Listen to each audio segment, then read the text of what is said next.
Welcome, everybody, back to another episode of the Nimrod Pod. I am your embattled host, Lou Stump, alongside my brothers in arms, Chet Lifkit and Mel Goodman. It's great to have you back, Mel. Well, we have a packed agenda tonight, so let's just jump right in. I want to start by touching on the shutdown of Infowars. Now, as many of our listeners know, Ed Martin was appointed by President Trump to lead the DOJ's weaponization working group, where he's been tasked with investigating the illegal lawfare and weaponization of the government by the Biden administration and the Obama administration. Soon after President Trump's second term began, Ed Martin approached Alex Jones about the previous administration's attempts to shut Infowars down and silence him. While the Democrats were very careful with their lawfare against President Trump, they were very sloppy with their attacks against Jones. Martin believed that by exposing the government weaponization against Jones, it would bring down the entire house of cards. So after many discussions, including even flying Jones out to D.C. for intensive meetings and working sessions, Martin sent a former letter to Chris Maddy, former federal prosecutor, requesting information for a formal DOJ investigation into his role in the Jones case. Just days after Martin opened the investigation, Deputy Attorney General Todd Blanche came over top and blocked the investigation. Why would Donald Trump's DAG block an investigation into the Democrats' lawfare against one of his biggest supporters and allies? Jones single-handedly won the 2016 election by endorsing Trump, and he's never wavered in his support for Trump since then. The DOJ has its problems, including Pam Bondi, but Todd Blanche is the fox in the henhouse. Blanche was the lead defense attorney in Trump's New York hush money case, and that is the sole reason Trump gave him this job. He is a Democrat operative. It has been reported that Blanche blocked the J6 pardons, and he is in the process of trying to block investigations into the 2020 election theft and the Epstein blackmail operation. We have a duty to amplify the misstep by the Trump administration and demand that Blanche be removed. If they can silence Jones at the tip of the spear, the American people are next. As soon as Todd Blanche is removed from his position, the DOJ will open the investigation and go after the Democrat-run, Zionist-funded Southern Poverty Law Center with the full force of the law. What do you guys think about this disgusting misstep by the Trump administration? I think it is a full betrayal against his supporters and the American people. Well, Lou, I've seen a lot of missteps. I've seen a lot of betrayals coming out of the Trump administration. And what did everything else have to do with? You guessed it. Those boys over there in the Middle East with the tiny hats. Why I think they're involved again. I actually didn't know about any of these details until right now, and I kind of just connected the dots here instantly whenever I heard the details. So why would Trump leave Alex Jones out to dry after his long campaign of support? I have an idea. Maybe it's because Alex turned his back on the Zionist movement in these later months. He started calling out Israel by name. He's not on the same level as like Nick Fuentes or any of them. But he definitely turned his back on the Zionist movement, showed that he's not getting paid, and that contrasts heavily with what we're seeing out of Trump and his administration. On Blanche and whether he's a Democrat operative, I think there's a lot of evidence that points to the fact that that might be true. Could go either way. I think it's a little bit of both personally. But maybe Trump just didn't want to get tied up with it. Maybe he had one of those Middle Eastern threats made to him. So who knows? Yeah, I would agree with Chet. It's a difficult situation for President Trump because he's got so many eggs in his basket. He's got so many things going on elsewhere as well. And taking support to somebody like Alex Jones at this moment would probably hurt his reputation, especially overseas and in the country as well here. And I think it's just a step that he's not willing to take at the moment, even though he should more than likely reconsider his options. Okay, well, to answer Chet's claim there, Jones was never pro-Zionist. He was never pro-Israel. In fact, he was the first person to expose and amplify the USS Liberty. He was also the only person to directly link Israel to the 9/11 attacks, the day after 9/11 on September 12, 2001. Jones was the first quote-unquote anti-Semite. He was the first person to point the finger at Israel. And it is in recent time when he has pulled back his criticism of Israel because it has dominated public discourse. It is not just Israel that is trying to destroy humanity. It is a whole cabal that we call evil. It's not the left. It's not the Jews. It's evil. It's a coalition of the neocons, the warmongers, the Zionists, the extreme leftists, the transvestites, and everyone else that defies the rule of law and the will of God. Now, as far as this being chump change for President Trump, Alex Jones, when he was approached by Ed Martin, the first thing he said is like, do you really have time to look into my little case when you could be worrying about much bigger things? And Ed Martin said, no, they were extremely sloppy with you. They were very tight-knit with their lawfare against President Trump and some of the bigger political names in the movement. And by exposing what happened to you, we think it'll bring down the full house of cards, like I said. And they've been going down this road for months and months and months. And Martin has said publicly and to Jones privately that this case is cut and dry. We have them. And right when they were about to pull the trigger, it gets blocked by Todd Blanche. Well, what happens a few days later? A judge greenlit the liquidation of Infowars. So while Jones has been fighting off this shutdown for over a year, just days after Blanche blocks this investigation, a retriever shows up at the Infowars studio this week and takes inventory. And within the next couple of weeks, they will be kicked out and the plug will be pulled and they'll be on the street. He is not allowed to make any money ever again in his life. Any penny that ever goes to Alex Jones will be spent on paying back $1.4 billion in supposed reparations that he has to pay the Sandy Hook family, quote unquote, because that is the front name for the Democrat-run law firm that has been weaponizing the DOJ against him for the past decade. And his life is over. He's lucky he lives in the state of Texas because he is allowed to keep his car and his house. Everything else is gone. He can never make money again. He can never own a business again. Thankfully, he's with Bigley. Bigley wholly owns the new operation, the Alex Jones Network, and the backup studios. They own all the physical studios. They own the website. They own everything. So, and they've appointed Jones to be the news director, so he can make all the decisions, and they can give him a company house to live in and a company car to drive if they really want him to. But the problem with this is Alex Jones is one of the biggest names in our movement, in the conservative populist movement, the pro-humanity movement. People like you and me don't have that privilege and that recognition. So if we were targeted by the federal government, because now this sets a precedent for us all to get targeted, we're not going to have something to fall back on. Our lives are literally over, and we're not going to have anywhere to turn. We're not going to have a backstop like Alex Jones does. This is very dangerous for the future of our country. This is a threat to democracy. It's a threat to the Constitution. And by letting this go, I'm worried about the precedent that it'll set when we have a Democrat in office, someone that doesn't like Alex Jones at all, doesn't like Republicans and conservatives at all. If Trump's not willing to help Alex Jones, can you imagine what the next guy is going to do on the other side of the aisle?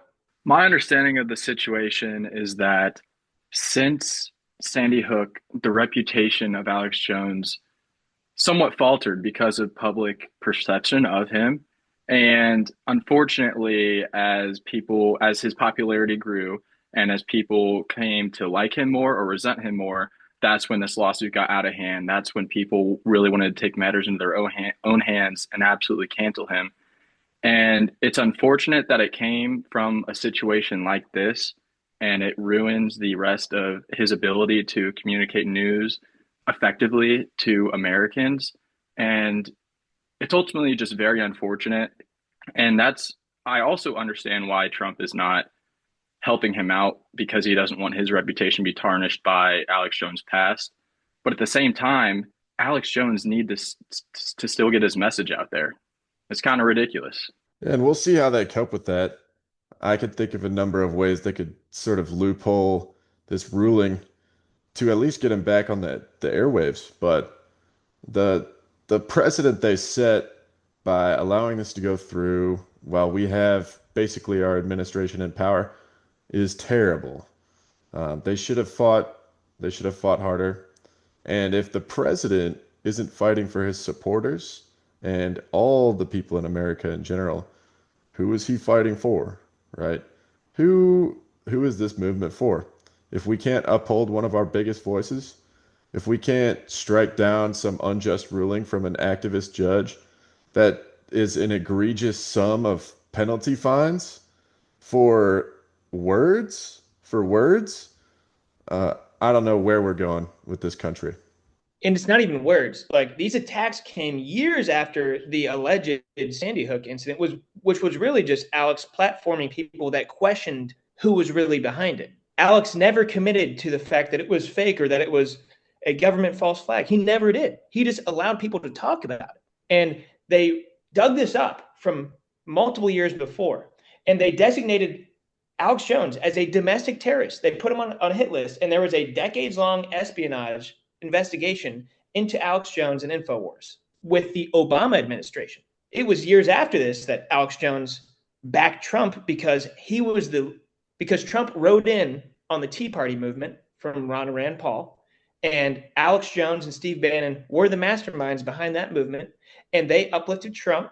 Steve Bannon became the chief political strategist on Trump's campaign, and they gave him the platform. Trump's been on Infowars multiple times. He apparently always has Alex Jones' show on in the Situation Room, and he's always calling Alex. And his closest confidants are General Flynn and Roger Stone, who are on Infowars every single week and literally employed by the company. Like, they are always on, they're always talking. They're basically the middleman between Trump and Alex Jones. Trump tried to get on Infowars before 2024 election. Alex Jones told him no because he didn't want to distract from the mission and tarnish his reputation. But Trump wasn't worried about his reputation. The problem here is not that Trump isn't helping Alex Jones. He put Ed Martin in place to do this. He put the right guys in there to do this. The problem is he also put some snakes in the boot. And Todd Blanche is one of those snakes.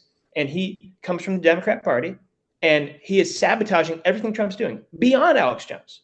I mentioned that he's been trying to block J6 pardons. He's been blocking investigations into the Jeffrey Epstein blackmail operation. He's the one that does the one-on-one interview with Ghislaine Maxwell. No DAG ever does those type of one-on-one interviews. It was a total setup for President Trump to make him look like an ass. And he has to be the one that's feeding him all the advice on how to handle the transparency behind the Epstein case. And it's a total blunder. Like, it goes much further beyond Alex Jones. Alex Jones at the tip of the spear, and the deep state has to get through Alex Jones to get to us. So if they knock him down, what are we going to do about it? Because the only answer to this is if Alex Jones gets knocked down and 1,000, 10,000, a million Alex Jones respawn out of the mist. That is the only response, because if we don't step up, they're going to shoot us down like clay pigeons in Grandpa's barn in South Texas on a sunny fall day with a cool breeze on my nuts. That could be us. They could pick us off like illegal immigrants running across the border. We don't want that. No, we don't, Lou. No, we don't. We do not at all. And I wonder if Trump will come in and get rid of Blanche. I feel like at this point, first of all, it probably should be done. And second of all, what's there to lose? Well, the insider scoop is Andrew Bailey, former Attorney General of the state of Missouri, was brought in as co-deputy director of the FBI. Dan Bongino is already in that role. Kash Patel's the director. Dan Bongino has secretly resigned behind closed doors, and they're waiting for the right time when the dust cools with all this Epstein bullshit to let him step out and have Bailey backfill him. And that's what they've been doing. Knowledge transfer, getting him ready to do that. The real reason they brought in Andrew Bailey is because Kash Patel is under delivering, and they're going to put Bailey in Patel's role as director of the FBI. Now, much like what they're doing at the FBI, they've put in Ed Martin as the pardon attorney / director of the weaponization working group / associate deputy attorney general to first replace Todd Blanche and ultimately replace Pam Bondi / Blondie if they don't deliver. And we're seeing it start to play out. Trump is just so far removed from what's happening on the ground floor that he isn't able to exert his influence because he doesn't know. Like, if you watch today, Donald Trump has an open forum about Antifa and what's going on in Portland with all these different investigative reporters. And they tell him, hey, you should designate Antifa an international terror organization. You only designated them a domestic terror organization, but they started in Germany in the 1920s, and they have stations all over Europe. You have every right to assign them the designation of a foreign terror organization, because this elevates what you're able to do to get rid of them. They're not only a domestic threat, they're a foreign threat, and you can really up the stakes on how you go after them. So, but Trump would not have known this if he didn't get in the right room with the right people. He has too many snakes around him. He has too many scumbag neocons around him, and we need to weed them out. And we need to shout from the rooftops, and we got to make sure that our guys get in his ear, because what happens when we push back on Trump? Chet knows this. He fucking listens. He listens with Iran war. He listens with Epstein when he fucks up. He listens with anything. With Operation Warp Speed, he brings in Kennedy because he saw people booing him at his own rallies. Like, he listens to the American people. He listens to his base if we push back. That's the difference between Trump and any other fucking president we've ever had. That's definitely something that's always important for all those Nimrods out there to hear. It was bigger whenever he was campaigning. Whenever he would put the wrong message out, people would backlash. But it's super important that everybody chimps out, is the new term I like to use. Whenever he does something wrong, you got to chimp out. Absolutely go crazy on X. Try and boost your dialogue up to the level where Stephen Miller or JD Vance's interns are going to see that and relay it to Donald Trump himself. But that's important. I want to jump into a new topic real quick. I promised this guy, he was a very reasonable man, that I would expose the truth about Papua New Guinea. Papua New Guinea is a country over in the Southeast Asia territory. And it's super primitive over there, and a lot of people like to think that these primitive tribes, or these uncontacted tribes, they live in peaceful harmony with nature. But they don't. They don't. They're constantly warring. They're constantly fighting. Everything. And so the original post was these people in PNG with orange mouths because they chew on psychoactive fruit all day, or seeds. And their mouths are all orange and red, and their teeth are broken. And they look ridiculous, first of all. But that's only the tip of the iceberg. These people are savages. In the early 1960s, these people were still known for cannibalism. But there's a guy named Michael Rockefeller who traveled over to Papua New Guinea. He met these people in the Asmat tribe. And he might not have known, or he might have known and his hubris got the best of him. But he met a tragic end there, and it's reported that they cannibalized him. And this is actually Nelson Rockefeller's son. He's the son of the New York governor and later vice president Nelson Rockefeller. So these people, the myth that they're all benevolent and they all are one with nature and they're all peaceful and they're what we should strive to be and we need pieces of their culture in ours, is wrong. It's all wrong. There's a lot of people out there that are simply incompatible with Western culture. There's a lot of people out there that are still eating other people, that are known for cannibalism to this day. So there are savages out there. We don't need them all. And it's okay to say that their culture isn't that cool. It's okay to say that something they do is wrong. Just because they're all poor and they're all brown doesn't mean they're free from criticism. I think this is actually a good way into Israel talks and kind of the shared land that's going on there, because what it comes down to is religious belief and cultural belief. People who are strong in either religion or their culture will do anything for it. They don't see good or bad. They see right for this in terms of religion or culture, or wrong. It's not good or bad. So my assumption, I don't know for a fact, would be that something like that might be normalized in their culture and maybe even thought of as right.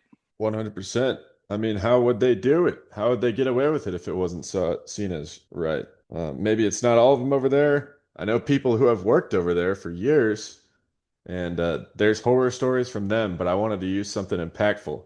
That prideful white boy went over there, got his head cut off, and got his leg nibbled on. I think this is a good time to discuss the Catholic popes recent stance against Trump's immigration policies. He said that you cannot be pro-life and pro-Trump's immigration policies. This is absolutely outrageous, and I feel bad for Catholics that they have a corrupt establishment that is representing them. I think the best thing that the Catholics do is separate from the papacy. In my opinion, I know it provides a sort of structure and leadership that many think is needed, but I think that as a Christian, the only leader that we have is Christ and our God and the Holy Trinity. That being said, you can be pro-life and pro-Christ and not want people that are cannibalists to enter our country freely. They have a right to exist. They have a right to have their own culture, and they have a right to move about as they please. The problem is Christians are big into charity. It is not charity to invite people into your homes that want to eat you. It is not charity to invite people into your country and into your neighborhoods that are career criminals that will rape your children and assault your wife. That's not charity. What charity is funding wells so that they have clean water to drink in Papua New Guinea, in parts of Africa, and funding research like the Seed Company to translate the entire Bible, or at least the New Testament, into their heart languages, because only a small percentage of the thousands of languages on the human earth actually have the full Bible translated. And it's, a relatively bigger number that has the New Testament bare minimum translated. So we can bring Christ to them. We can go on missionary trips. We can give them the Bible. We can make sure that they have food to eat and water to drink. We don't have to invite them into our neighborhoods where they can do evil things to good people. You don't have to. I am not a racialist. I am a Christian, and it's okay to be a Christian. And we need to start being unapologetic with our views. Do you guys disagree with me? Yeah, not really. I wish the Pope didn't have to say that. I think it's very possible to be pro-life and also pro-Trump's immigration policies. I think we can be pro-life for people in places where they are now. It's not important where they are on the earth. It's not important that they have access to all of our social programs. It's important that, if a country needs help and people want to give to charity, then let them do it. Let them do it. We have a free society. You can do what you want, but we don't need to act like it's beneficial to flood the country. I think you're right on, Chet. People can be happy anywhere, and everyone thinks that America is sunshine and rainbows. And as of recently, it hasn't been. And this is because of a lot of things, but many immigrants from other places definitely are not helping the case. And going back to the Pope, so it's unfortunate that the Pope can be both the Catholic leader and still his individual person. So he's entitled, as you would say, to his own opinion. However, at the same time, people take his message as the Catholic faith. And so when you say something that is not corresponding to the faith itself, it gives people the wrong image. And it's unfortunate. For example, if I worked for a company and I said some words that people did not like, that company wants you to say, and this is in the image of my own thoughts, not the company's. But the Pope can't do that. So it just stinks that it has to give the Catholics a look that maybe they're not liking or not agreeing with.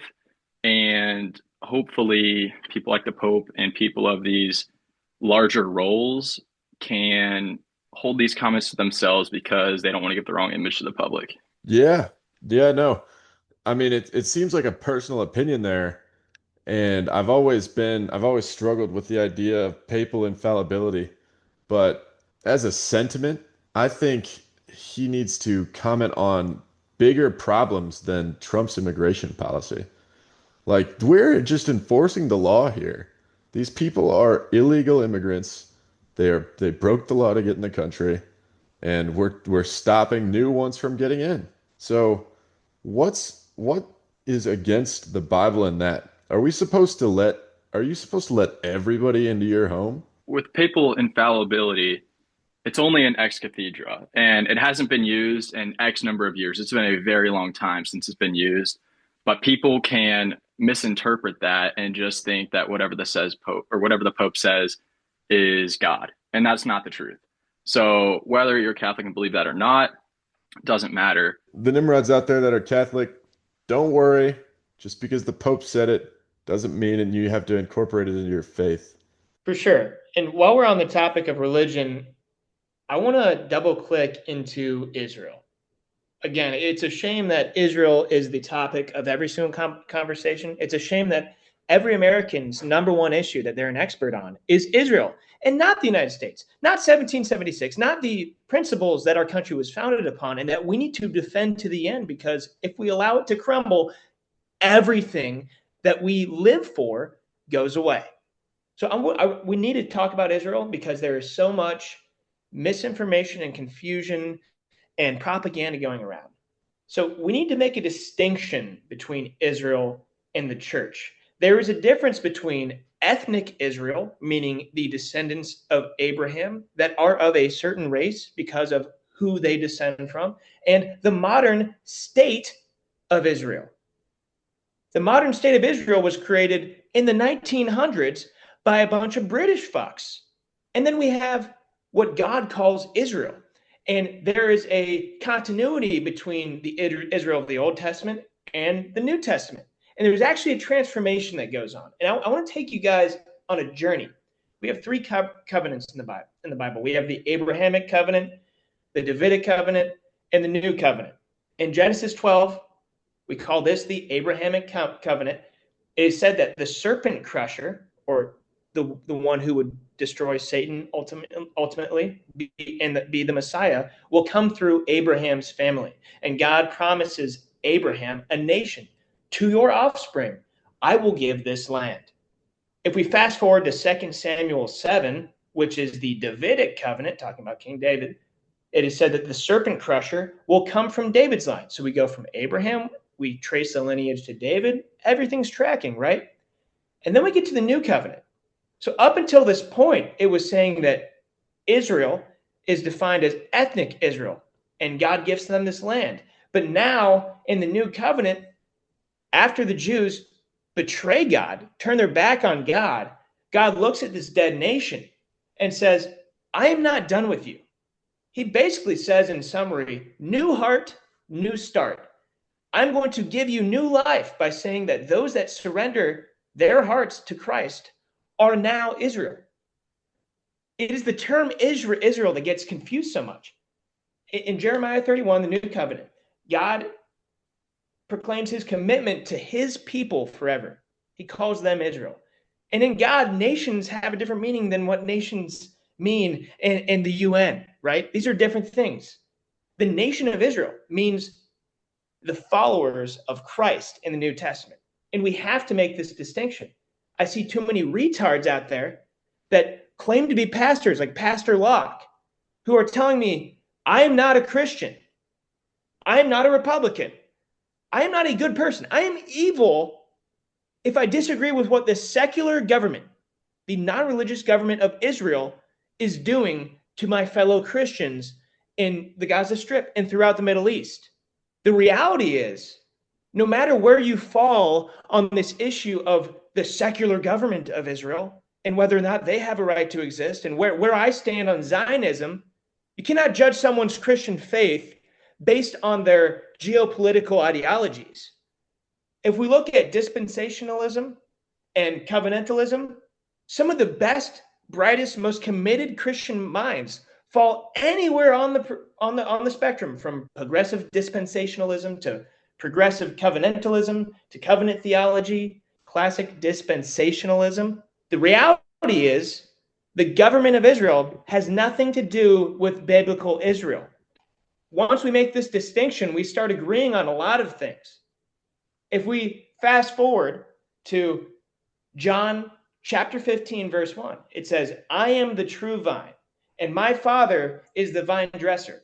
Jesus is saying Christ is now the true Israel. Christ is Israel. And being part of God's covenant has nothing to do with ethnicity. And instead, it is a union with Christ. Those that have a union to Christ are now part of the nation of Israel.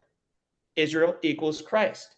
If we look at 1 Peter chapter 2, Peter is speaking to a predominantly Gentile audience, and he says, "But you are a chosen race, a royal priesthood, a holy nation, a people for his own possession, that you may proclaim the excellencies of him who called you out of darkness into his marvelous light. Once you were not a people, but now you are God's people. Once you had not received mercy, but now you have received mercy." What is he saying? God has ascribed these titles to the nation of Israel in the Old Testament, but they're now being applied to Gentiles in the church.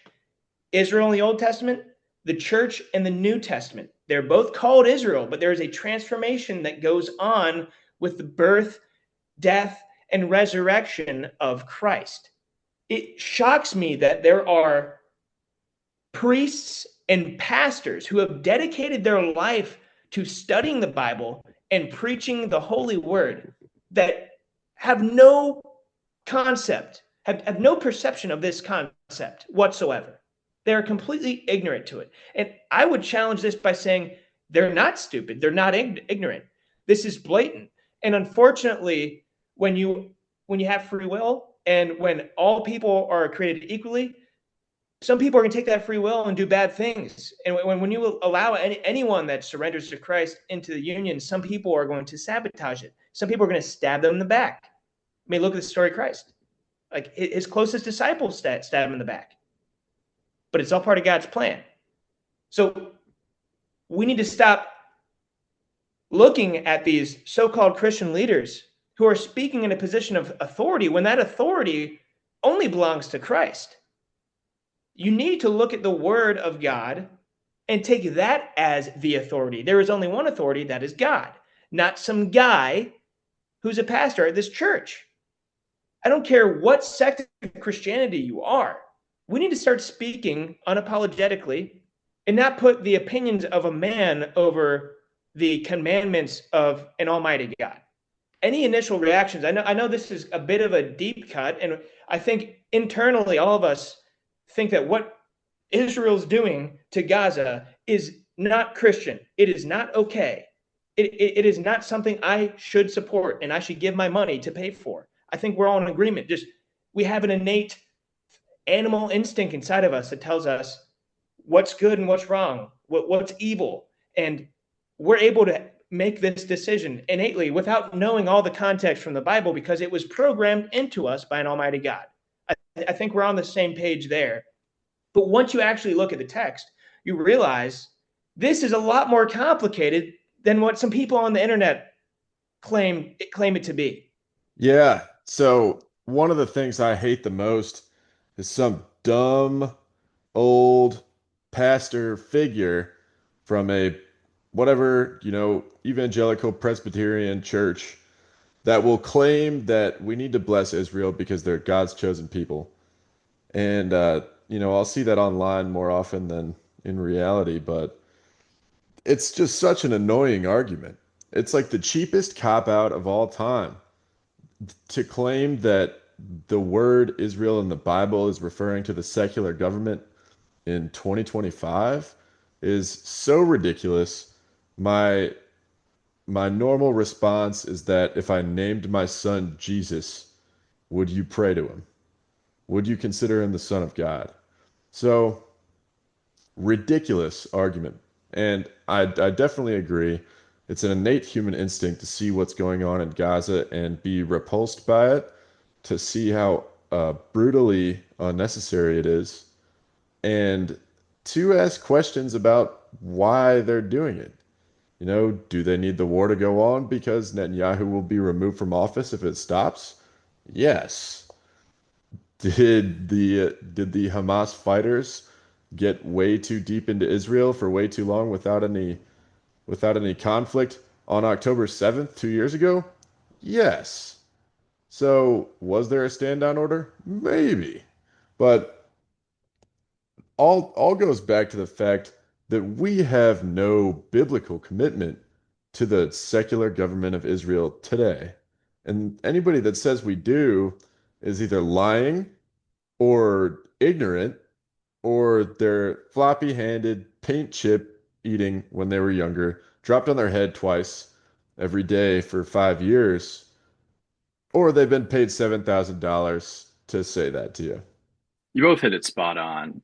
Israel nowadays is just a country. It is secular. It is not God's people, Israel, as you mentioned, Lou. They are just a country now. Those people, the people of Israel, are all over the world now. They're people who are believers. They're not a country. They're not an entity. They're a group that is spread out all over the world. I'm glad we're all in agreement. And just on the Israel issue, there are these two fallacies. One of them is that those who hold to a covenant theology, which is what we're talking about now, are careless and unfaithful to the Bible. This is what we were told by all the Zionists. And it's not just Jews. I think there's there's a crazy spectrum of Jews and what their thoughts are on Zionism. It's all over the place. The problem is the overwhelming amount of neocons are these Christians, and it doesn't make any sense.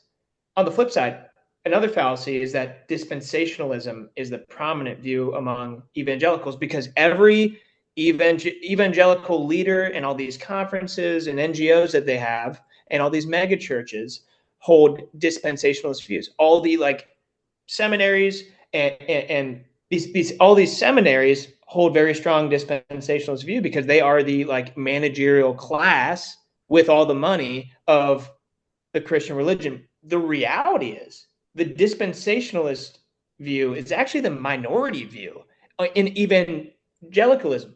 So evangelicals get this bad rap when in reality it's just that scumbags at the top, which they are not at the top. Only Christ is at the top of evangelical Christianity. It literally just means that you are trying to spread the word of God to other people. That's all evangelical means. And then we've hijacked this word to make it mean other things, and it tied to Zionism, which is just so false. As someone who is evangelical and goes to a non-denominational church, and my pastor is half Palestinian, and he spent the majority of his life in these dispensationalist institutions, but it doesn't make him a dispensationalist, right? So I think we need the right posture to approach the Israel issue as a Christian with fellow Christians is to have humility and charity. I mean, that's step one. The second thing is, of course, we should want salvation for all people. But again, the only way to salvation is by grace through faith to Jesus Christ. It doesn't matter who your descendants are. It doesn't matter what color your blood is, right? All that matters is that you surrender to Christ. He is the only way to salvation. And then finally, Christ is King. Christ is Lord of all. Nothing else is above Jesus Christ. I think we can all agree on that. I wanted to bring this up to all the Nimrods out there. Maybe you'll find some correlation between these two. So if you don't know, Netanyahu kind of admitted the other week or day that they have a network of pro-Israel influencers fighting in the information war, trying to get people on their side. And they do that in a number of ways. And I'm sure you guys have seen it out there. It's kind of this type of people that's saying Israel is full of God's chosen people and we have a biblical commitment to support them or we'll be cursed. But they have a influencer program where they pay $7,000 per post for these people to toe the line and spread the approved message by Mossad and by the government of Israel and by Bibi himself. What's interesting is that 7,000 US dollars now is equal in the ratio of minimum wage per hour to the 30 pieces of silver that the government bribed Judas Iscariot to give up Jesus's location for. So the 30 shekels that Judas received for betraying Jesus are the same as the $7,000 that these influencers get for betraying the truth, for betraying their fellow Americans and acting with a dual loyalty, and for betraying themselves. Because Lord knows when you get tied up in a web of lies, you lose all your credibility very quickly. These people are throwing away their shot and becoming a real voice in the movement towards freedom and towards liberty. They're giving it up for 7,000 measly dollars from the secular government of Israel. I hope Judas had a Roth IRA because $7,000 ain't gonna cut it. Yeah. And I mean, it's so hilarious that it's 30 shekels that they paid him with. So, what draw some parallels here? If this is a spiritual war, don't you think there's a message here? Don't you think that the Satanists and the cabal, don't you think they made a deal with the devil to promote this amount of money? Why'd they get to 7,000 and quit? Great point. And I want to use this opportunity to kind of double click into this Netanyahu influencer meeting. So he has this meeting with all these Zionist influencers where they're bouncing ideas on how to save Israel's fakes in America and across the globe. And Netanyahu essentially declares war against the American people. He says some wars are fought with missiles and drones, and others are fought with information. So he declares war against the American people. You can say it's nonviolently, but Alex Jones has been saying this for 30 years. We are living in a cold information war, and this is how wars are fought now. And the way he's doing this is by openly paying social media influencers over $7,000 per post to promote Israeli Zionist propaganda. And one of his Israeli citizens and massive Zionist donors, Larry Ellison, is currently taking over the international media landscape. He, in a whirlwind of acquisitions, he now owns CBS, and he's appointed Barry White to lead the news division, who is a known Zionist from the Free Press. TikTok, he's worked hand in hand with Trump and Howie Lutnick to broker a deal with China to have a wholly owned subsidiary of TikTok that is separate from the CCP-owned company that they're now going to use to silence anti-Israel propaganda and push their own bullshit. He's purchased Paramount. He just bid on Warner Bros., which owns CNN, and they're essentially taking over the media landscape, and they're installing their people to blah, blah, blah, blah, blah, blah, blah, blah, blah, blah, all the way down our throat. They've been doing this forever on the mainstream media. The problem is nobody watches the mainstream media except for boomers. When the boomers die, nobody's going to listen to their lies. No one's going to hear their lies because cable news will be dead. So what do? They buy TikTok. They buy these streaming platforms. And when they do this, now they get to control what you say. Now we're seeing these anti-boycott laws and these anti-Semitism and hate speech laws be passed by Congress in the midst of all the craziness. While we're all mourning Charlie Kirk's death, they're passing all these anti-boycott laws in Congress, and nobody noticed. Nobody's talking about it. What's up with that? I mean, now we have a leader of a foreign country who's holding meetings with influential people, paying them money to push propaganda in a foreign country, our country. If China was doing this to us, we wouldn't tolerate it. Why are we tolerating it with Israel? Why is Trump giving everything to Bibi that Bibi asked for? It makes you wonder. I mean, the guy's calling people who disagree with Israel on the right, the woke Reich. He's calling us Hitlerian fascists. Who else calls us fascists? The radical left, the same people that are bombing and terrorizing and rioting outside of ICE facilities and attacking federal law enforcement and assassinating their political opposition in broad daylight on a college campus. There is no difference between the Zionist neocons and the radical left LGBTQ community. They are one cabal that I like to call evil, and we need to start treating it that way. The great thing about the right is that we live on such a broad spectrum, and it's very great to have these very intellectual conversations where we disagree with each other, but at the end of the day, we're supposed to be on the same team, and that's just not the truth. We are completely divided on this big, wide spectrum. Then we look on the left, and there's a much smaller group of people, but they agree on absolutely everything, and they are completely united. This is going to be a problem in the midterms if we can't ride the wave of all the support we have regarding Charlie Kirk's assassination right now. And I'm already seeing people forget about it. Even if people remember to vote red in the 2026 midterms, what are we going to do in 2028? JD Vance isn't going to fucking cut it. I mean, I want to get into Vance later, but let's get some reactions on this influencer meeting and what the Zionists are doing to our country under Trump's watch and with his approval. Yeah, Lou, we saw this stuff start to come through right after the assassination of Charlie Kirk, and it is true that not a lot of people are talking about it. So they've been trying to sneak these anti-boycott laws through. They are getting them through in a lot of places. I know one of our segments earlier this year, I talked about how a small town in Texas was forced to continue to send their tax dollars to Israel. Same thing with Florida. So they're sneaking this stuff past. They're making sure that they have the grip on the information so that it's impossible to dissent against the the cabal, the giant movement. Everybody at the top, especially in the mainstream Democrat, mainstream neocon Republican Party, wants this stuff to happen. And for what reason, I don't know. But they're trying to sneak this stuff past everybody, and it would be absolutely terrible if it got there.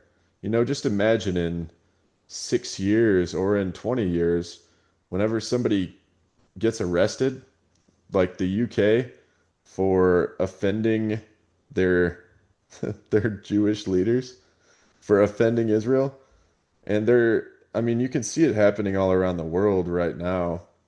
Um, in Mexico, President Claudia Sheinbaum, they presented a new law that made it illegal and would imprison people for up to 6 years for posting memes or videos online that humiliated their elected officials. So this is the movement. We talk about the deep state. We talk about things they want to do. Central banks, digital IDs, everything like that. It's all a control mechanism to control the flow of information.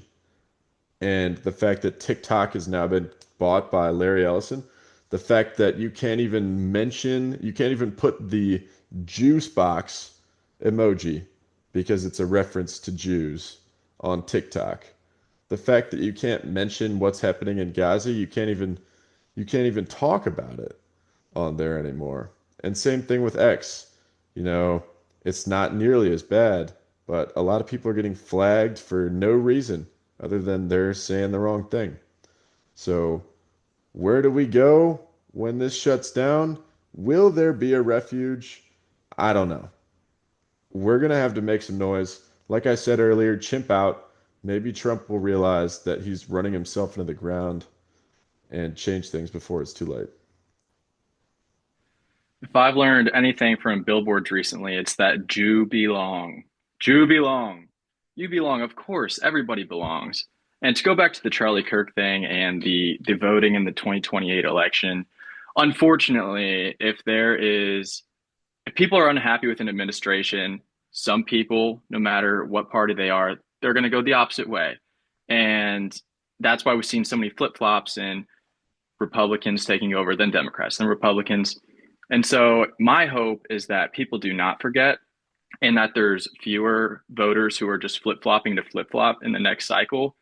But if I learned anything from this last election, it's that just because you hear something in the media or you feel like there's more people who are voting one way, which in the last case, it was shown that more people were voting liberal, which ended up not being the case because a lot of conservative people are to themselves and don't make their extreme beliefs known as we see on the media all the time because they're more level headed. They think about things realistically and holistically so they can come to the truth and the best idea rather than just following along in some movement that they don't know what they're talking about. So it's my hope that people vote corresponding and that even if the media covers it wrongly, it still comes out on the right side.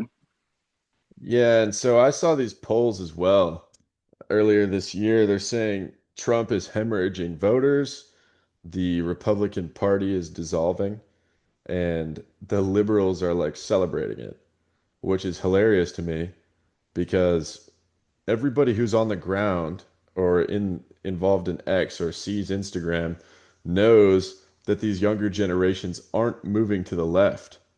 They're seeing what the Republicans are giving into, the fact that they've basically been losing for the past 30 years, just slowly conceding more wins to the Democrats, and they're moving further right. And so that's a dangerous game to play whenever we talk about like what would be best for this country. We don't want to go too far to the right, but we definitely can't just be conceding to this middle neocon Democrat way of life where we're trying to make the GDP go up at all times and we'll sacrifice anything, including the younger generations in this country, to do it. So I don't know what I want to see out of the midterms. I know what I want to see out of Trump and Vance right now. I know what they could do to turn this ship around. And I know that they haven't been doing it so far. You know, a lot of the promises that we got haven't been met. But I don't think that they're going to lose that large swath of older voters. So we might be all right for 26. Yeah. It's funny how the same people in 2020 that were telling us that we need to talk to people that disagree with us because when the dialogue stops, the violence starts. Like Jordan Peterson and Ben Shapiro are the same people that are calling us evil, racist, anti-Semites when we disagree with something that the secular government of Israel is doing on our dime. Like Jordan Peterson is supposed to be the voice of young Christian men, young white Christian men. He is trying to empower men. This was his whole thing. And then he tweets at Nick Fuentes and says, "You, Nick Fuentes, really are a psychopathic rat because he isn't a Zionist, because he isn't pro-Israel." What is this paradox that we're living in? Because we're supposed to be against all the ists and the anti this and the anti that. But then when it applies to one single group, you completely flip your perspective. You can't be a psychopath liberal when it comes to anti-Semitism, but a based trad Chad when it comes to literally anything else, LGBTQ, you name it. I'm sick and tired of the hypocrisy. There's a reason Israel is the most hated country globally. They have no support. It's because the Zionism existed in this ecosystem where there wasn't social media, there wasn't X, there wasn't an open stream of communication from one end of the earth to the other. Now we see everything. Now we see all the war crimes they're committing. We see how powerful the Israeli lobby is. AIPAC, the only lobby of a foreign country, which is not legal and constitutional at all, but we allowed it to happen and nobody's talking about it. We need to stop putting up with this bullshit. Like, we have to cut ties. There is no other solution to this problem than cutting ties. It doesn't make you an anti-Semite to not want to kill innocent people on our tax dollar. 100%, Lou. 100%. We got to get rid of this relationship. It's coming to an end. You know, it's coming to an end. Trump's turning his back on Netanyahu. They're fighting. They're saying, we need this peace deal now. But guess what's going to happen? He's not going to let it go through. And guess what people want to happen? Everybody in the country, everybody in the United States, everybody in Gaza, everybody in Israel wants this peace deal to go through.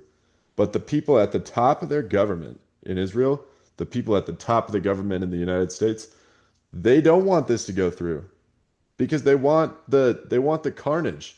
They're supported by this endless war.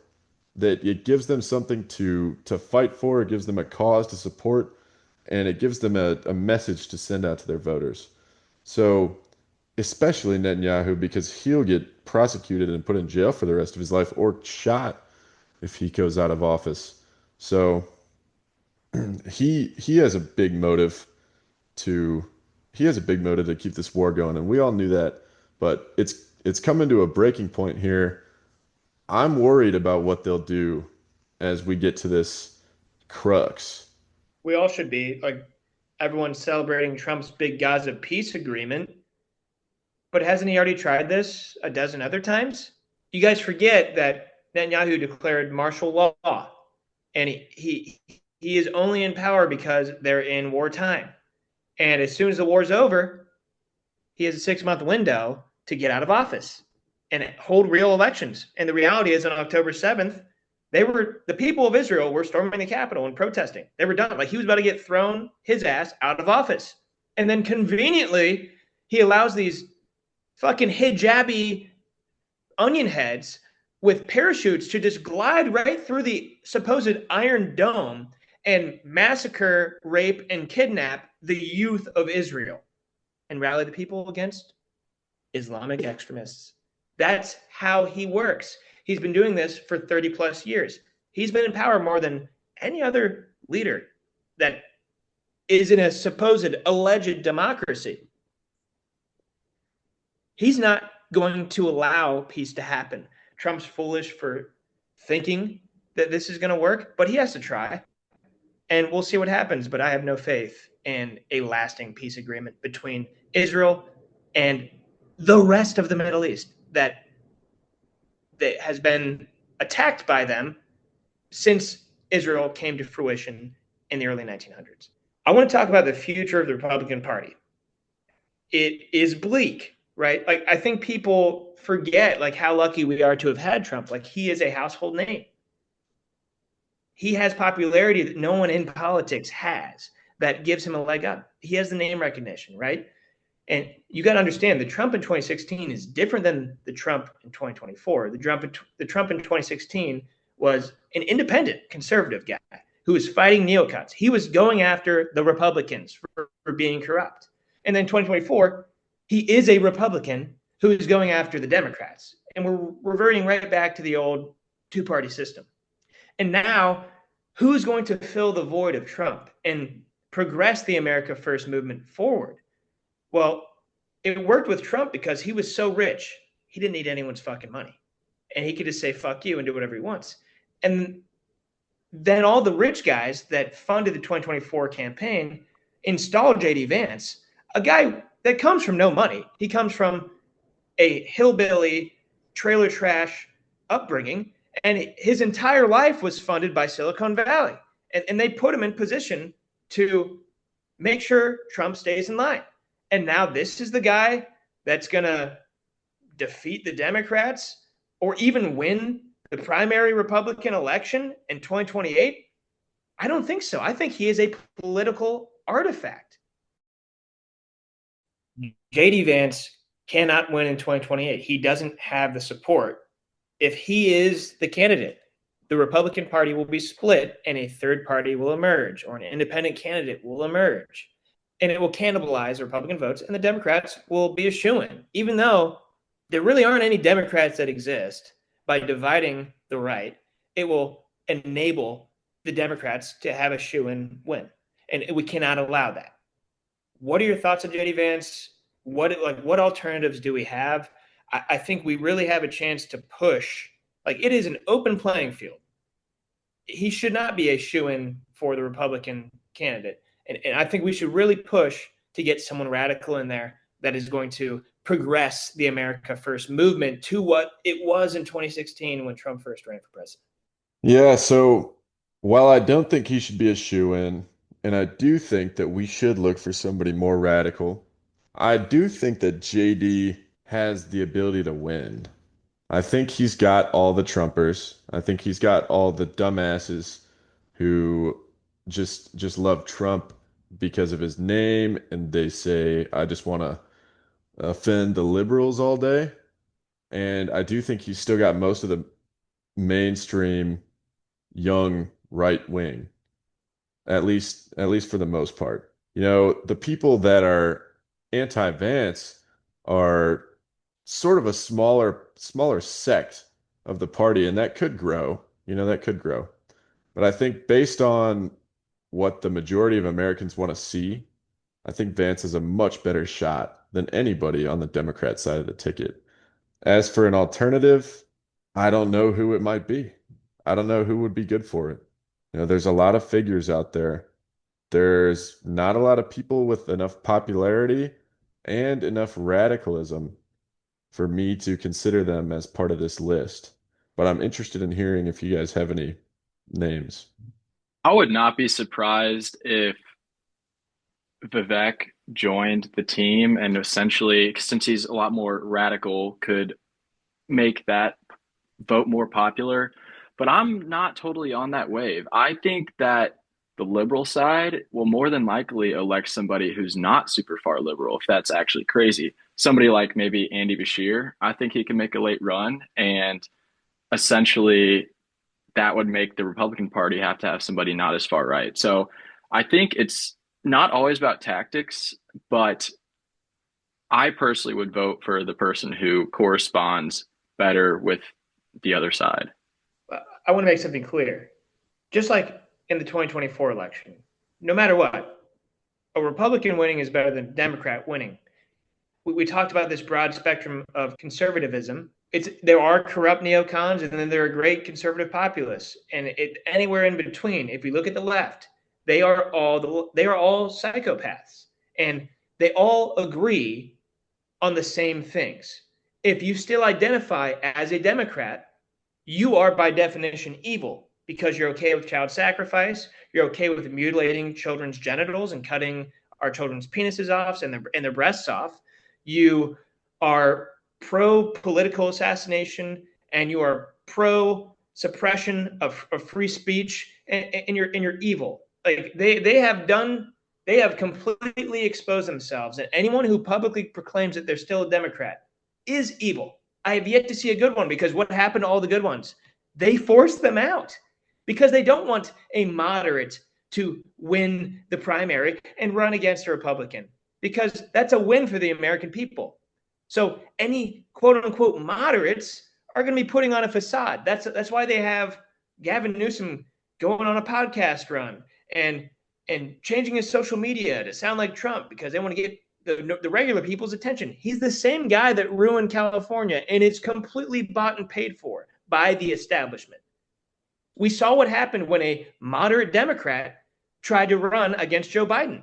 Robert F. Kennedy Jr., massive cult following across the country, and he couldn't even get on a ballot in his own party. They will choose who they want. They will anoint someone without getting permission from the American people for that Democrat candidacy. They did it with Joe Biden.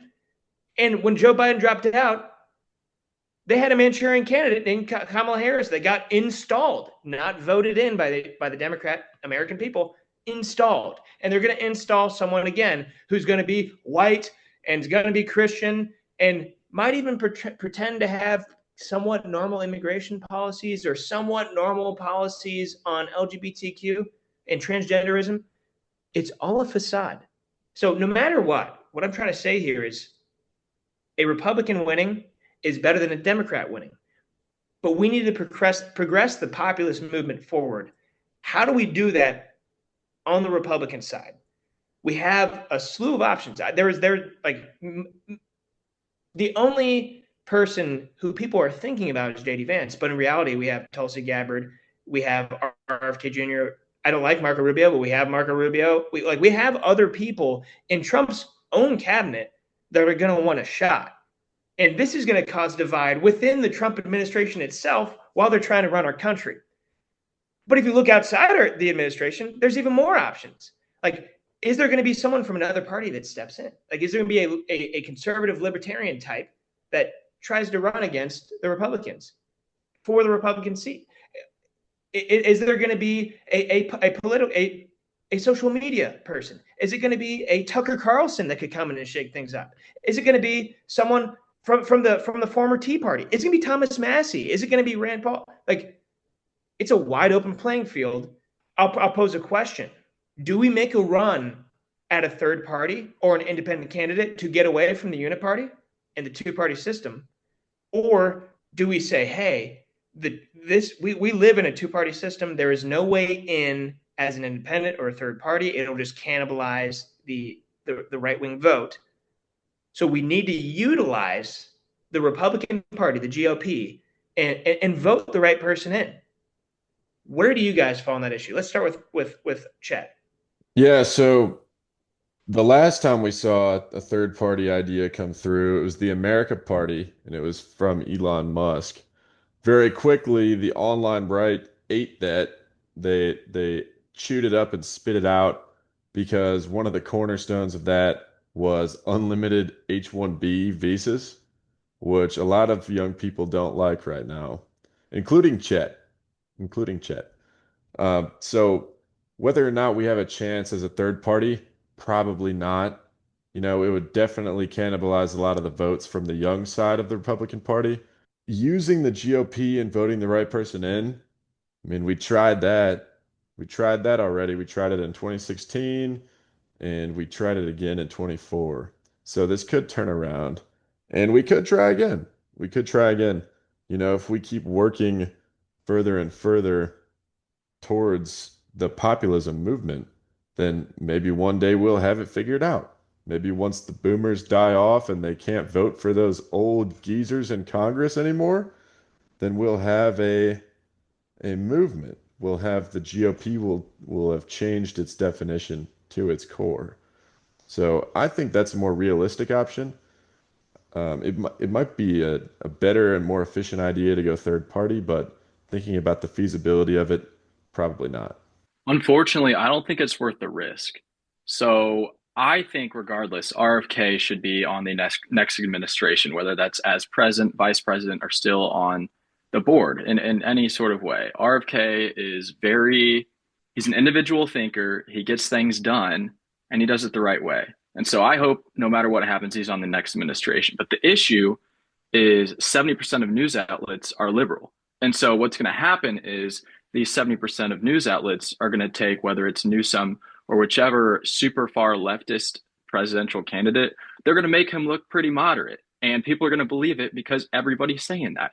And the issue is when the 30% of the right-wing news outlets are saying, oh, whether it's Vivek or somebody who is running on the Republican Party that is some would consider radical, they're going to make him look very radical and Newsom look like he's in the middle and moderate. And that's going to bring these moderate voters over to the left side. And that's an issue.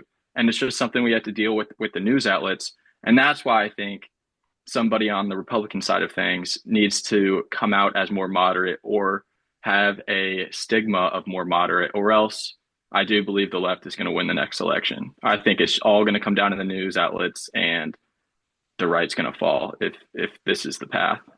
Right. And I'm not sure if we're going to fall to the left, but we could fall to the deep state, whatever form that comes in. So when Elon proposed this idea of the America Party, I think going into the 2024 election, I would have probably been on board. Like I totally was considering voting for RFK Jr. if he had a chance and if it didn't bone Trump. But ultimately, after what happened in Butler, it was obvious. It was clear that it had to be Trump. There was no way around it. And I was all in on that. I felt like if you're trying to kill a guy who's representing conservative beliefs because he's representing those beliefs and because he's proclaiming them unapologetically, I have to back him because we had to make a statement to the deep state, right? But when Elon came up with this proposal for the America Party, I was against it, right? Because as I said earlier, it would just cannibalize votes from the Republican Party, and it would just enable the Democrats to win. I think things have changed. Like, again, the news cycle is moving a lot faster than it ever has. Things are constantly changing at a rate we've never seen before. And now we have such division on the right. People that are anti-Trump and anti-Israel, and then the other crowd that are pro-Zionist and boomer pro-Trump, they have completely different beliefs. And I'm seeing the people that aren't all in on MAGA, for the most part, and I consider myself somewhere in between. I'm not a MAGA person. I am a conservative populist Christian. That's what I am, and I fall somewhere in between there. But I see the Nick Fuentes wing. They're all in on independent candidate. They are all in on leaving the Republican Party. So we saw Fuentes in 2024 not vote for Trump. He just didn't vote for anybody. And this is in 2024. He had a big following. Think about how big this wing of the Republican Party is getting. The alleged woke right? It's becoming very mainstream. Like, I'm seeing everyone I know talking about Nick Fuentes, talking about the Groypers, talking about Israel, talking about everything that they've done to us. And if a Zionist is on the ticket, we might be fucked. And I think in 2024, it was impossible for an independent to win, even like a household name like RFK Jr. But I always thought, in 2028, I think they'll have a better chance. And maybe not 2028. Maybe it'll be 2032. But as we evolve as a country and get away from the two-party system, there are going to be formidable independent candidates in 2028, regardless if it's someone we like or not. There's going to be people that are throwing their weight around, and they're going to cannibalize votes from both sides. I think if this is going to be the case, we have an opportunity to make sure it is the GOP versus the alt-right. And the only way for this to work is if we dismantle the DNC. This is what Trump's been working on. It started with Doge and Elon, and now it's really ramping up with the designation of Antifa as terrorist organizations, and they're going after all the funders. We need to fully dismantle the Democrat Party.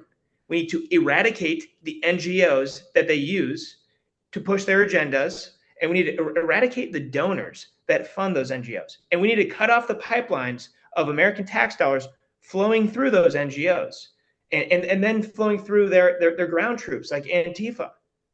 If we can truly eradicate the deep state, at least the Soros wing, the Democrats, I mean, think about it. How many people do you know that are actually Democrats? Pull up your phone book. Start scrolling through. Tell me how many scrolls it takes you to find a real Democrat. Tell me who in your friend group is a Democrat. I literally don't know any. It's not because I live in a bubble. I go to work. I socialize on the weekends. I go to church. Where are all these Democrats? It's not the Democratic people. It's not the liberal people that are a problem. It's the people that are running the DNC. So if we can squeeze out the Democrats, like fully eradicate them, like the evil they are, and allow it to be the old GOP against this new conservative populist independent candidate, that is a perfect scenario. Do you disagree? Could this be a possibility? And what does Trump need to do to actually make this happen? Because I don't see enough urgency out of him. I think he's being too shy. He's acting like he has to run for re-election in 2028 when he's on his last leg. And if we don't get a good guy in office in 2028, we're all going to jail or we're getting fired and our lives are getting ruined. It's happening. Yeah, so from what I've seen, I agree that it would be good to see this battle on the right. I don't know how we're going to get rid of all the Democrats. I don't know how we're going to get rid of the liberals. The people who are on the Antifa, the streets, they're a problem, right? It's good that they were designated as a terrorist organization. They are a terrorist organization. But most of the people that are involved there are so weak and fragile and feeble that they pose no real threat when it comes to the future of politics. If we had to run a campaign with some normal looking guy with rational thoughts and these freak shows on the left, we're going to win every time. And their sickness won't take over the normal liberals. I think what I see day to day, normal liberal wise, is like, oh yeah, the girls still kind of have a societal pressure that they need to be liberal, especially if they went to college. So that's kind of the fight on the young people's side. Now it's like, are you a masculine person or are you a under pressure conforming feminine person? But water under the bridge. Trump needs to turn it around right now, or we're going to see a schism, and Trump is going to be on the side of the GOP. So he needs to start sticking up for these populists. We need more actions, less words, and you can see them running the psyops on X. The Department of Homeland Security and them are posting these alt-right coded messages to the audience on X, and they're getting everybody riled up. So I mean, that could work. That could work. If we turn this if we turn this movement into something that's garnering popularity from both the old GOP people because they don't want to go to the freak show liberals, and we turn it into a movement that's more geared toward our speed, then I think it's a good solution. But the battleground of ideas, there's still 3 years left. Uh, and we could see a lot of change from now and then. I am all in favor of these independent parties, but the issue is risk and reward. Are we willing to risk losing conservative votes and getting rid of a potentially good conservative candidate for these independent parties in 2028 to lose to the left? It's a matter of trial and error, and it's a matter of risk and reward. And we don't know what would come of it. I would love to see individual parties make something happen, but is it worth the risk? I don't know. I don't know what it would look like, but how far deep we are into this two-party system makes me worry that the risk is going to win. And unfortunately, if this movement in 2028 happens, I'm not looking forward to it. I don't think it's going to work out. Yep, we have a lot to figure out in very little time. Like I was talking to someone yesterday, and they're like, "Don't worry, we have until 2028." No, we don't have until 2028, fuckhead. We have until next summer, and then the race is on. They have to start campaigning. They have to start fundraising. It becomes real next summer, right after these midterms. It's upon us, and Trump has so much ground to cover. He has so much work to gain back the trust of American people and really start dismantling the left and the deep state. We got to stop saying the left. It's the deep state. And I love that he's going after the radical left and Antifa and the trans cult and Trantifa. But he's not going after the neocons. The problem is they're just as bad. They're one and the same. They are the uniparty. Obama is literally one and the same as Dick Cheney and George Bush, but he ran as a populist, progressive candidate. And he was even more of a warmonger than them? How does that happen? It's because we are one-track minded. We are so simple-minded, and we can't look a couple layers deeper inside the onion. That comes through education. That comes from information transfer. The open transfer of information across continents instantaneously. That's X. We need X. We need Elon. And I think Elon is going to have a pivotal role in 2028. He won if it wasn't for Elon and X and his endorsement of Trump, I don't think Trump's winning in 2024. Elon has a major opportunity to step up in 2028. And it's going to hit us like a fucking bus before you know it. That being said, I want to transition this over to the inevitable civil war that is about to happen. And to be honest with you, it's already happened. We are in the middle of a Cold War. And the worst type of wars are civil wars because you're fighting against your neighbors, your family members, your coworkers, people. Like, we all have one thing in common, and that is American independence, like where we all started from. Like, we are Americans. We separated from the crown, and we created something that didn't exist anywhere else, a constitutional republic ran by the people for the people. And now over 50% of our country is not a white Christian. Some of them have been here longer than others, but a frightening majority just came in the past 4 years. And they are not pro-America. You should not be able to cross our border and then start fighting against our federal government. But that's what we're seeing. We're seeing confrontations between people that hate America because we bombed the shit out of their country and they had to seek refuge here, and they snuck right across our border and we didn't do anything about it. And now that's what America is. Like, we don't have a majority ethnic or social group in the United States anymore. Like, over 50% is all over the spectrum, and they do not identify with us. So that puts us in a unique position. What's even more alarming is that local and federal law enforcement are infiltrated by these people. So is the U.S. military. That's why you have to appreciate what Pete Hegseth is doing, but he's not doing it fast enough. He's not going to throw out all the people that are extreme leftists. We see a alarming amount of deep staters posting kudos to the assassin of Charlie Kirk in the military, and they don't get thrown out. We see the Portland police not just standing down when Antifa is attacking ICE and conservative reporters and protesters.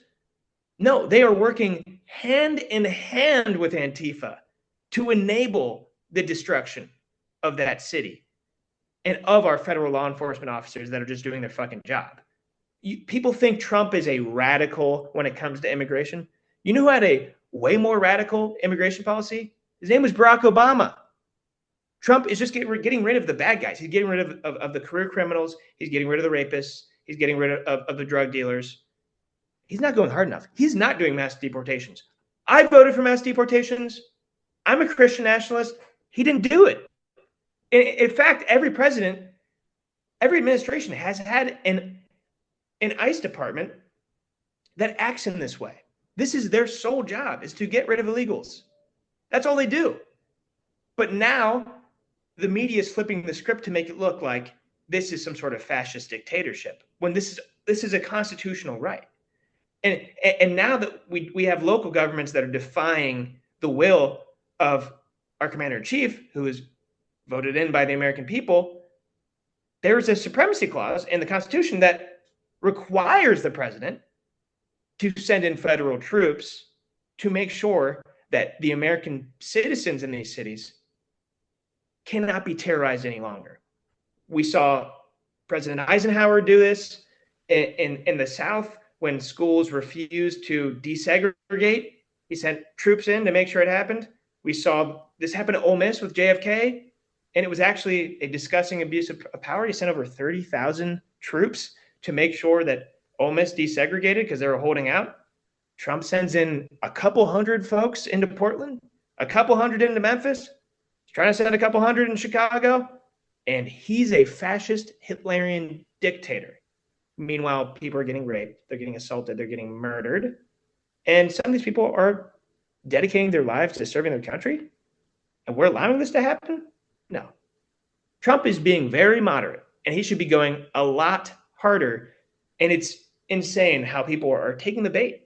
And reasonable people like Joe Rogan, are really think that Trump's taking it too far. I mean, I think you're naive to think that this is abnormal. The only reason it's abnormal is because you never saw videos of what ICE was doing before. What are your thoughts on this confrontation between ICE and Antifa? And what are your thoughts on federalizing these cities to make sure things don't get out of hands? And then I want to tie this in to the Podesta Civil War plan.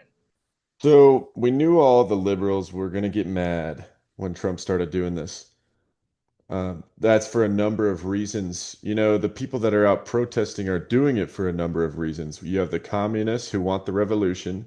You have the Mexicans who believe that they are entitled to the land and should be able to call it Mexico, but live under all the social benefits of the United States.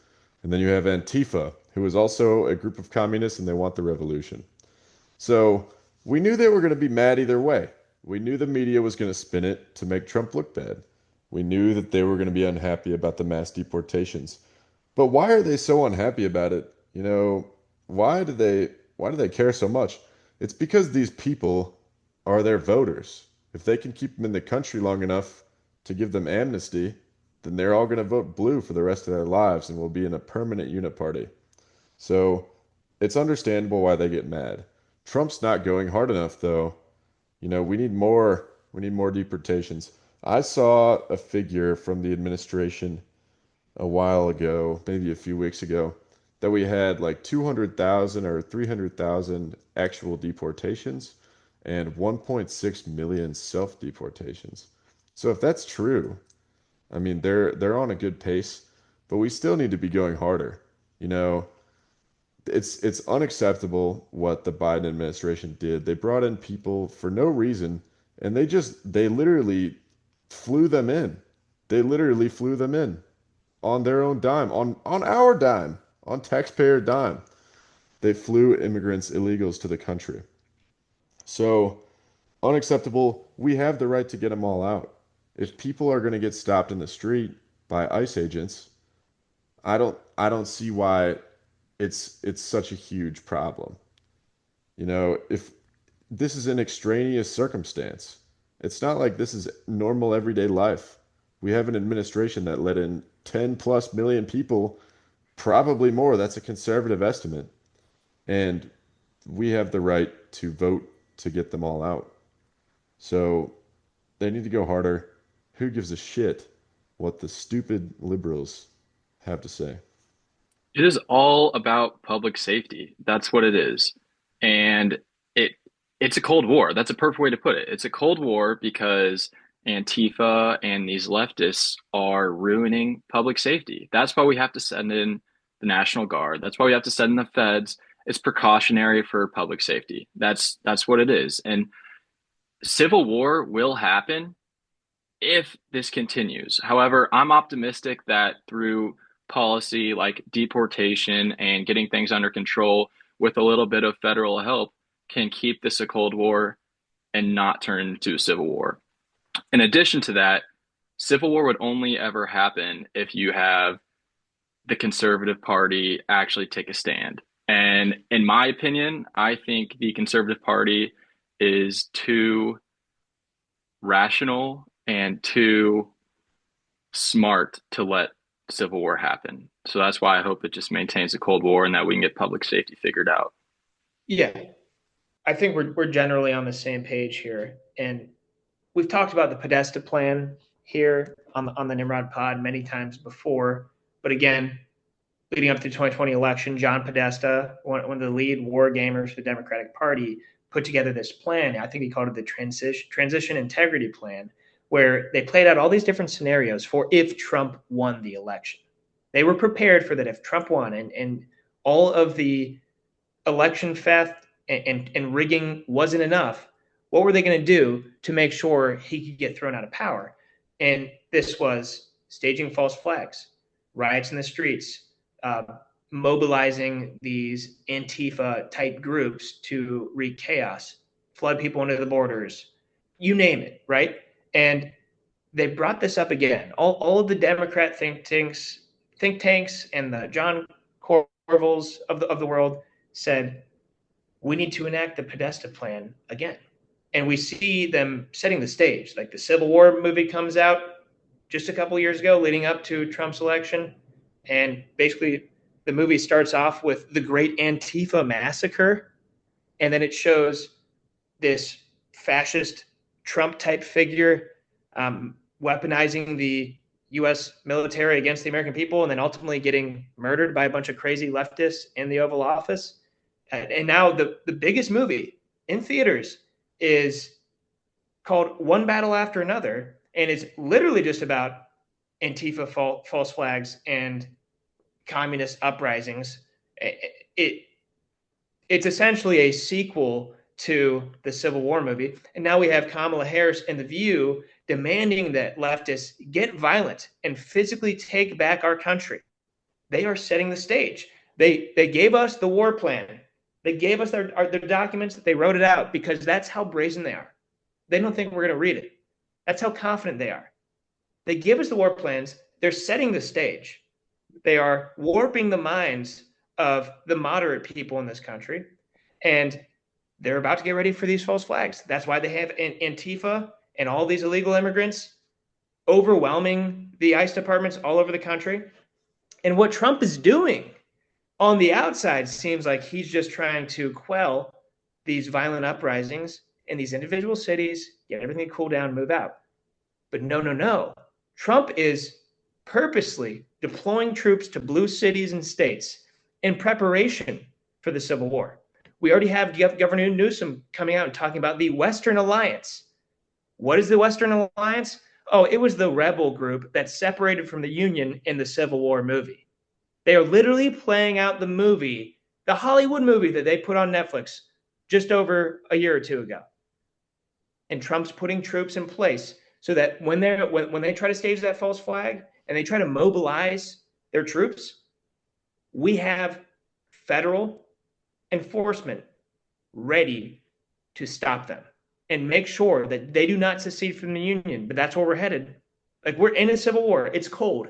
When's it going to get hot? Trump needs to move a lot faster than just a couple blue cities. Every fucking major city. I live in a major red city and a major red state. And 4 people have gotten murdered in cold blood on the train this week. And it was someone that murdered them that doesn't even know them. Just a radical fucking nutcase. We don't have federal troops here. You know where our National Guard is? Chicago, Memphis. They're not here to protect us. It can't just be the National Guard. We need the United States military in every single city in this country. And we need to activate the militia, which is not just the National Guard, but every veteran and active duty military all over the country. They're just waiting. They have a duty. They are just waiting to be called upon by their president. And we can have a militia member or an oath keeper on every single train and on every single sidewalk all across the United States, protecting their local communities. Because as you know, as we talked about, there are so few radical leftists in comparison to regular Americans, common sense movement Americans, not just Republicans, common sense Americans. The people will overwhelm them, but we must prepare because we're not preparing fast enough. We covered a lot today, guys. And I think next week we're really going to double click into this Civil War thing and Antifa and what's going on with the immigration policies. But for now, listeners, remember, they declared a war on us. And we have no choice but to accept the challenge. They want to fight? They got one. They just took down Alex Jones. Who's going to step up next? One man can't replace Alex Jones. Thousands and thousands of men can replace him, though. We all have a role in this fight. Stand up and defy tyranny, because rebellion to tyranny is obedience to God. The answer to 1984 is 1776. Thank you for tuning in. Welcome back, Mel, and welcome to the Nimrod family. We'll see you guys next week.